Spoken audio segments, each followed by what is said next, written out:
करण खैर जी जब आई, इन्होंने कहा कि हम यहाँ के लोगों को जो मालिकाना हक है, चंडीगढ़ में जो 27 कॉलोनियाँ फिलहाल जिनका आजकल सर्वे भी हो रहा है, जिनकी वजह से लोगों को परेशानी हो रही है कि उनके मालिकाना हक नहीं मिले, और जिन्होंने खरीद लिए हैं या जिनको अलॉट हुए, तो आज उनका सर्वे करके उन लोगों को कईयों को नोटिस दिए जा रहे हैं, कईयों प्लेंटी लगाई। सत्ता में थी तो चंडीगढ़ पहले नंबर पे आता था सफाई में, ठीक है, और वो क्यों आता था, जब सफाई होगी तो पहले नंबर पे आएगा। आज हम लोग कितने नंबर पे आ गए, लगभग हमारे ख्याल 60वें नंबर पे हैं शायद हम लोग सफाई में।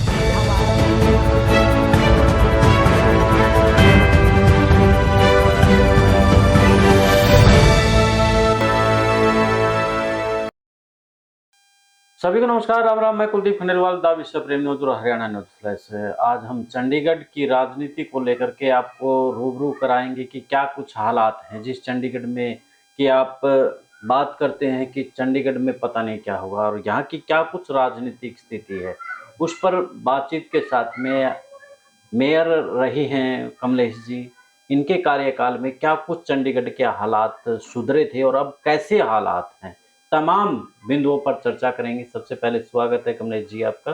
धन्यवाद। तो कमलेश जी, चंडीगढ़ की बात करें, जब चंडीगढ़ की एक बात आती है तो दिमाग में यही आता है बड़ा साफ सुथरा और बड़ी अच्छी सिटी होगी, लेकिन जब जमीनी स्तर पर देखते हैं कुछ सेक्टर हैं ठीक हैं। तो जब आप यहाँ से मेयर थी तो क्या कुछ हालात थे उस वक्त और आज क्या हालात है? आज की राजनीति और उस वक्त की राजनीति में कितना अंतर आप देखती हैं? खंडेलवाल जी, मुझे 96 में मौका मिला, 96 में कॉलोनियों से मौका मिला, और स्पेशली कॉलोनियों के बारे में मैंने ज़्यादा बताऊंगी भी आपको। हाँ जी, बीइंग ए मेयर चंडीगढ़ के लिए बताऊंगी। क्या है कि जब 96 में मौका मिला तो मतलब कि शहर तो हमारा सिटी ब्यूटीफुल है, लेकिन जो कॉलोनियाँ हैं, गांव है, वो हमारे निगलेक्टेड थे। तो मैं बल्कि बंसल जी को ये कहते कि चंडीगढ़ में अगर बंसल जी ने बहुत अच्छा मेरी नज़र में काम किया तो वो यही किया कि नगर निगम बनवाई उन्होंने। रीजन में कि पहले सिर्फ एक नुमाइंदा होता था जो चंडीगढ़ के सारे चीज़ों को लेके आवाज़ उठाता था, उनके काम करवाते थे बंसल जी। तो उसके बाद जब नगर निगम बना, उसके बाद 20 काउंसलर जीत के हम लोग आए, ये रिजर्वेशन हुई, राजीव जी की देन से महिलाओं को मौका मिला, हम जैसे लोगों को भी मौका मिला यहाँ पर राजनीति में आने का। तो जो हमने वो किया तो मुझे यहाँ मौका मिल गया, मैं यहाँ जीत गई। और हुआ ये कि जब मैं यहाँ जीती पूरे चंडीगढ़ में, तो कांग्रेस का कोई और नहीं जीता, तो 96 का पहला इलेक्शन में मैं अकेली ही जीत कर गई, तो जिसे मुझे बहुत काम करना पड़ा। पर मैं खुश इस बात पे हूँ कि अपनी जिंदगी का अगर मैं सबसे अच्छा टेन्योर मानती हूँ तो वो पहले 5 साल ही मानती हूँ। रीजन बीइंग कि उसमें मुझे बहुत काम करने को मिला, बहुत सीखने को मिला, और हर काम को तब आप में जुनून भी होगा ना? नहीं, जुनून तो खैर आज भी कम नहीं है, तो मतलब हमने तब भी किया, तो मुझे पढ़ने का बहुत मौका मिला, क्योंकि अब ये था अकेला बंदा है, उसने पार्टी की बागडोर संभालनी है, पार्टी के लिए काम करना है, लोगों के लिए काम करना है, तो उस एंगल से मुझे ज्यादा आगे बढ़ कर करना पड़ता था, और हर चीज को जितने एजेंडा आते थे उसको क्रॉस चेक करके हर एक बात को वहाँ करना। जो उस वक्त आपने चंडीगढ़ जब मेयर थी, कुछ एक दो काम ऐसे जो आज भी लोग याद करते हैं कि कमलेश जी ने ये काम किया था, जिसको आप भी ये थोड़ा सा होता है कि ये काम मेरा करवाया हुआ है, ऐसा कोई काम? देखो, मैं उसमें 2-3 काम तो हैं। उसमें एक तो ये काम था कि महिला भवन जो 38 सेक्टर में बना है, वो मैंने करवाया था। हाँ जी, तो मैंने उसका फाउंडेशन रखवाया था। मैं चाहती थी हो, और मैं ये भी चाहती थी उसके अंदर जो महिलाओं से रिलेटेड एक्टिविटीज है वहाँ हो, सो दैट कि जो लोगों को कहीं नहीं मिल पाती सुविधा, वो वहाँ जाके एक छत के नीचे वो मिल जाए। और दूसरा ये था कि जैसे कॉलोनियों में क्या होता है, कहीं भी मॉडल स्कूल नहीं होता था कॉलोनियों में। अच्छा। हाँ, पूरे चंडीगढ़ की किसी भी कॉलोनी के अंदर कोई मॉडल स्कूल नहीं था। लेकिन ये तो है नहीं कि यहाँ के लोग नहीं चाहते कि हमारे बच्चे मॉडल स्कूल में पढ़े, इंग्लिश मीडियम में पढ़े, तो फिर तो फिर मैंने कहा नहीं, एजुकेशन को जोर देना चाहिए। फिर हमने प्रशासन से मिले, बहुत रिक्वेस्ट की कि चंडीगढ़ की कॉलोनियों के अंदर आप बताइए कि भी कोई मॉडल स्कूल नहीं है क्या, हमारा मन नहीं करता कि हमारे बच्चे पढ़ें लिखें, वो भी टाई बेल्ट बन के जाएं, क्यों नहीं कर रहे? तो बड़ा जोर दिया, वे प्रशासन नहीं माना। कॉलोनियों में कहाँ से आपको बच्चे मिलेंगे, तो बड़ा बोला, मगर हमारे बच्चे जो चलो जो पढ़ना चाहते हैं, शहर वाले कहते हैं कॉलोनी के बच्चे हैं, इसलिए उनको एडमिशन भी नहीं मिलती थी, सेक्टर में एडमिशन नहीं मिलती थी। ये एक हीन भावना वाला क्षेत्र माने जाते थे कॉलोनियों के बाहर, सेक्टरों से बाहर। तो फिर हमने कहा नहीं, आप इनको मॉडल बनाओ, अगर जब तक मॉडल स्कूल नहीं बनाते हो तब तक आप हमें लिख के दे दो कि हमारा जो बच्चा पढ़ना चाहता है इंग्लिश मीडियम स्कूल में, उसको आपने तो कहने का एडमिशन मतलब है कि इंग्लिश मीडियम जो स्कूल की देन है वो आपकी मेहनत रंग लेकर के आई है, तब ये यस, चीजें। वो मैंने ही चंडीगढ़ के सारे कॉलोनियों के अंदर जो एजुकेशन का है इंग्लिश मीडियम सिस्टम है, वो मेरी देन है। कमलेश जी आज और गार्डन जो है कॉलोनियों के अंदर, वो मेरी देन है, अच्छा, क्योंकि वो मैंने ही कंसेप्ट शुरू किया था। अगर आप जाएंगे बाहर देखना, एक कैक्टस गार्डन है, सबसे पहले मैंने ये शुरू किया। एडवाइजर ने भी ये कहा था, कौन आपके यहाँ पर पार्क रहेगा, तो यहाँ तो जानवर खा जाएंगे, सूर खा जाएंगे, बकरियां खा जाएंगी, गायें खा जाएंगी, यहाँ कोई पार्क पूर्क नहीं रहने वाला, फूल तो बच्चे तोड़ के ले जाएंगे। तो फिर मैंने उनको कहा ऐसा करो कि अगर आप फूल नहीं दे सकते हो तो कांटे दे दो हमें, पर हमें गार्डन तो दे दो। तो कहते क्या मतलब? मगर मतलब ये है कि आप गार्डन दे दो, उसमें फूल की जगह कांटे लगा दो, मतलब ये है कि उसमें कैक्टस लगा दो, फूल एक दिन उसके ऊपर भी आएगा, और ना कैक्टस को कोई छुएगा, ना टूटेगा, ना फूटेगा, कुछ नहीं होगा, और आप बीच का रास्ता निकाल। हाँ जी। तो फिर वो हमने करा, तो पहला गार्डन ये रामदरबार में हमने कैक्टस पार्क बनाया पूरी चंडीगढ़ का। फिर इसके एग्जाम्पल में फिर बाद में मैंने डड्डू माजरा बनवाया, फिर 26 सेक्टर बनवाया। कमलेश जी जैसे आपने बताया कि एजुकेशन को लेकर के आपने काम किया, खासतौर पर जो इंग्लिश मीडियम है उनको लेकर के आए, कौन से सन की बात है ये होएगी जी 98 99 की बात होगी शायद। आज आम आदमी पार्टी जिस प्रकार से चंडीगढ़ के अंदर यही बात को लेकर के आई है कि हम लोग शिक्षा पे काम करते हैं, आपने 89 में काम किया हुआ है, तो इस 98 में, अच्छा 98 में, तो 89 है चाहे 98 है, यानी कि उस दौर में हमने ये काम कर दिया। ये तो आप अब बोल रहे हैं, हाँ आज 2023 है, ये अब बोल रहे हैं। तो आप उन चीजों को आपकी जो पार्टी है उस प्लेटफॉर्म पे उठा नहीं पाई है, या क्या कारण है फिर? देखो, जब भी हम लोगों को कहीं बोलने का मौका मिलता है हम बोलते हैं, उस टाइम लोगों ने प्रचार भी हुआ, उस टाइम हुआ है। लेकिन आज की जो नई जनरेशन है ना, वो इन चीजों को भूल गई है, और जो पुराने लोग हैं आधे उनमें से हैं आधे नहीं है, इस वजह से वो रह गया। लेकिन ये है कि काम हमने, अब जो रिहेबिलिटेशन है, आप मेरे यहाँ पर रामद्वार के अंदर ही 3 स्लम कॉलोनियां थी, करसान कॉलोनी थी, 31 की कॉलोनी थी, इंदिरावास कॉलोनी थी, 3 कॉलोनियां थी। इन सबको मैंने पुनर्वास करवाया, और अलॉटमेंट मैंने ऐसे दिया, लो राम सिंह जी आपकी, लो दास जी आपकी, लो वर्मा जी आपकी, ऐसे मैंने अलॉटमेंट ऐसे दिए हैं। लगभग 5000 मकान जो विकास नगर मौली जागरा है वो सारा मेरा बसाया हुआ है। सेक्टर 52 के अंदर जो मकान है, 52 सेक्टर कॉलोनी है, आप अब चंडीगढ़ में रहोगे देखोगे तो वो कॉलोनी मेरी बसाई हुई है। तो स्कूलों के लिए भी मैंने जो बात करी, एक हुआ क्या कि हमारे एक गवर्नर आए थे मिस्टर जैकब, वो कहते थे नहीं जी बच्चों को पढ़ाओ, बच्चों को पढ़ाओ, बच्चों को पढ़ाओ। तो मैंने उनको कहा भी जो कॉलोनियां रिहेबिलिटेट होती है, जहाँ पुनर्वास नई योजना बनाई जाती है, उसके अंदर आप बताओ कहाँ आप स्कूल देते हो, कहाँ आप डिस्पेंसरी देते हो, कहाँ आप मार्केट देते हो, कहाँ प्लेग्राउंड देते हो? क्योंकि जो आपकी मानसिकता है वो मानसिकता ही ऐसी है कि इन लोगों को निगलेक्ट रखा जाए। मैं इसके हक में नहीं हूं। मैं चाहती हूँ उनको, तुम अगर चाहते हो भी उनके अंदर भावनाएं अच्छी आए, अच्छी सोच, तो उनको अच्छा माहौल दो। जब माहौल नहीं देंगे तो वो कैसे आगे बढ़ेंगे? तो कमलेश जी जैसे मैंने अपने भूमिका में रखी थी कि हम चंडीगढ़ में जाएंगे तो बड़ी साफ सुंदर नज़र आएगी, लेकिन हम जब चंडीगढ़ में एंट्री करते हैं, वैसे गांव है, चाहे रायपुर खुर्द है, चाहे बलहाना है, उनकी अगर हम स्थिति देखते हैं तो बड़ा यानी कि बदबू भी है, गंदगी भी है, सारी चीज़ें हैं, और चंडीगढ़ खास तौर पर। तो इन चीज़ों को लेकर के आप क्या कहेंगे आज? नहीं, आपकी बात सही है।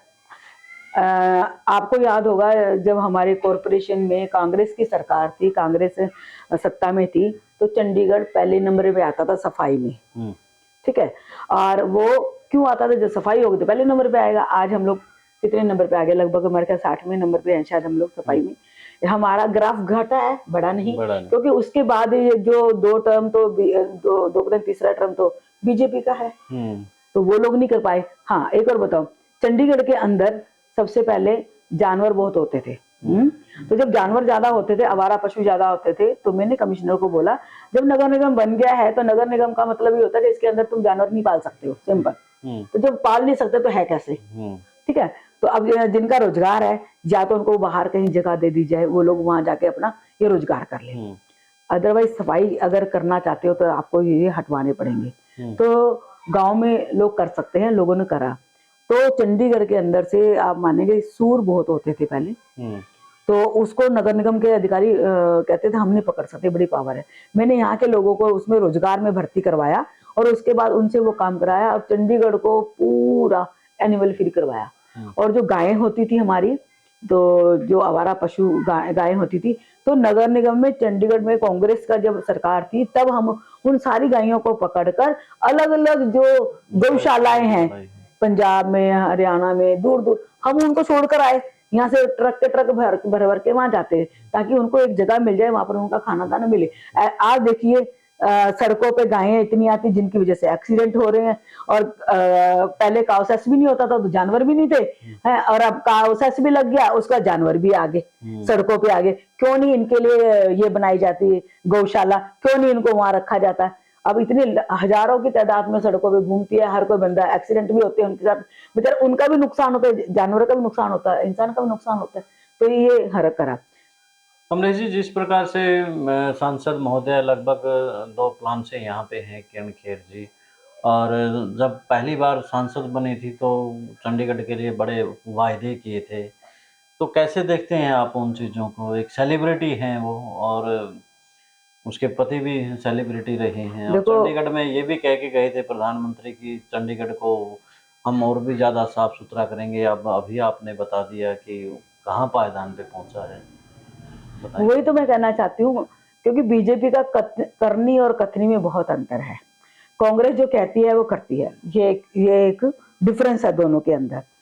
और अब आप बताइए, जो सफाई का मैंने आपको उदाहरण दिया,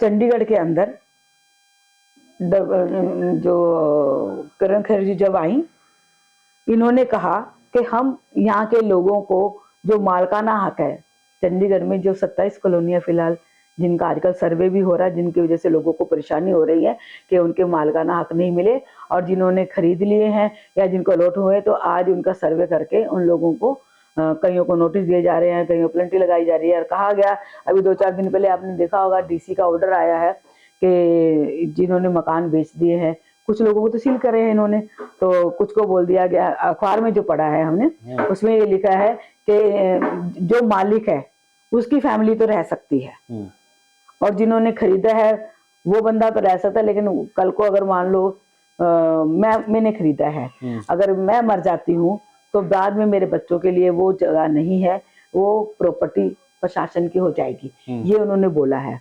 किरण खेर जी यहाँ पर आई थी, लोगों से अलॉटमेंट ली थी। अब आप कहते हैं लोग बार बार क्यों जीत जाते हैं, ये एक लोगों के साथ खिलवाड़ किया जाता है। उस समय लोगों को कहा गया कि आपको मालकाना हक मिलेगा, हमने करवा दिया है, या आप अपने अलॉटमेंट समय दो। अब लोगों को लगता है ठीक है यार, एमपी साहब बोल रहे हैं तो हो गया होगा, अब बंदा विश्वास भी करेंगे, तो उन्होंने विश्वास कर लिया, अभी हो गया, नहीं हुआ।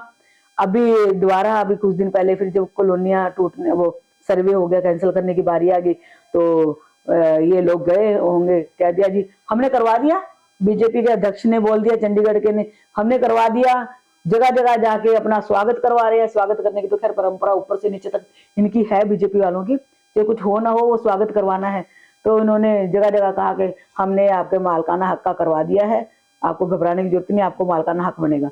लोगों ने ढोल बजाए आधी रात को, लड्डू बांटे, लड्डू खिलाए, और लोगों को मूर्ख बना दिया कि आपका हो जाएगा काम।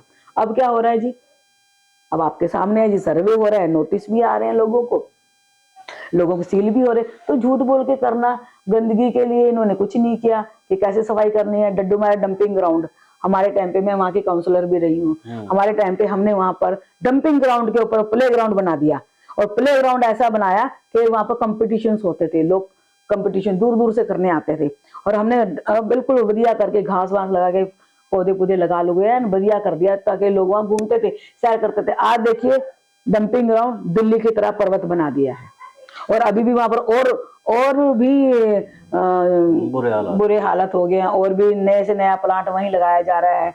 मैंने बोला गवर्नर को जाके, अभी एडवाइजर को जाके बोला, मगर जी आप या तो प्लांट लगाना वहां बंद कर दें, नहीं अगर बंद कर सकते तो इन लोगों को कहीं और शिफ्ट कर दें, इनकी जान से क्यों खिलवाड़ कर रहे हैं। पैसों की बर्बादी। हाँ, और ये जब किरण खेर जी सबसे पहले वहीं बैठ के उन्होंने बोला था कि मैं इसको खत्म कर दूंगी, आज 9 साल हो गए। कमलेश जी, अंतिम सवाल है हमारा कि जिस हिसाब से आपने बताया कि मेयर पद पहुंचते हुए आपने चाहे एजुकेशन के लिए, चाहे गार्डन के लिए, तमाम आपने काम किए।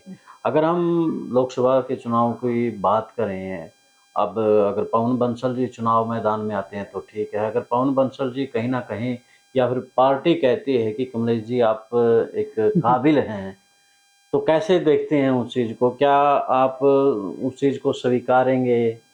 क्या आपका रहेगा?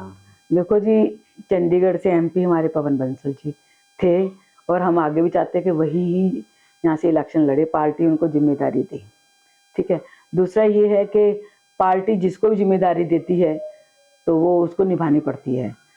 मैं बताऊँ, अपने इलेक्शन के बारे में बताती हूँ। 96 के बाद जो थर्ड इलेक्शन जब मेरा हुआ, थर्ड इलेक्शन में मुझे डड्डूमाजरा भेज दिया गया। वहाँ पर 13 धार्मिक स्थान टूटे थे, जिस वजह से लोगों की रिजेंटमेंट थी कि हम किसी पार्टी को वोट नहीं देंगे, है इन पार्टियों ने हमारे 13 धार्मिक स्थान तोड़ दिए, है ना, तो हम किसी को भी नहीं देंगे। तो पार्टी ने मुझे वहाँ मैदान में उतारा, मुझे कहा कमलेश आप जाके इलेक्शन लड़ो। मैंने कहा वहाँ तो हार जाएंगे, वहाँ लोग 13 धार्मिक स्थानों के लोग हैं, हर किसी की भावना वहाँ जुड़ी है। तो पार्टी का ये पार्टी का आदेश है, आपको जाना है और आपने लड़ना है, ठीक है जी। तो पार्टी का आदेश जो होता है वो सबको मानना चाहिए, हम मानते हैं। आप वो जीते थे उस वक्त। हाँ जी। तो कहने का मतलब ये पार्टी का, हम पार्टी के सिपाही हैं, पार्टी जो कहेगी वो हम करते हैं और वही हम करेंगे, पर हमारी पहली चॉइस पवन बंसल। धन्यवाद कमलेश।